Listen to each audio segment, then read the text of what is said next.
শাহরুখ খানের চেয়েও ধনী মাত্র একটি হিট সিনেমা করেই। কি অবাক হচ্ছেন?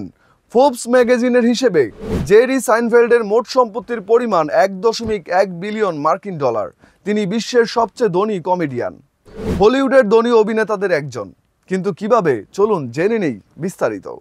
Shahrukh Khan 770 million dollar, Tom Cruise 600 million dollar, Dwayne জনসনের রয়েছে 400 মিলিয়ন ডলার। এর মতো তারকাদের ছাড়িয়ে গেছেন সাইনফেল্ড।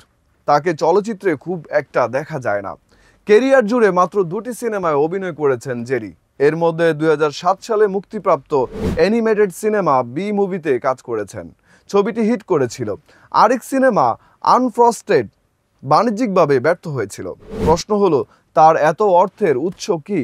90 দশকের জনপ্রিয় সিটকম সাইনফেল্ড। সিটকমটির স্রষ্টা তিনি। মুখ্য চরিত্রে অভিনয় করেছেন। সিটকম থেকে সিন্ডিকেশন রেভিনিউ হিসেবে কারি কারি ডলার পান তিনি। এই শো থেকেই তিনি 700 মিলিয়ন ডলারের বেশি আয় করেছেন। তাকে নেটফ্লিক্সের কমেডি স্পেশাল ও interview show comedians in cars getting কফিতেও দেখা গেছে। এভাবেই একজন কমেডিয়ান অভিনেতা সাইনফেল্ড ধনী হয়ে ওঠেন।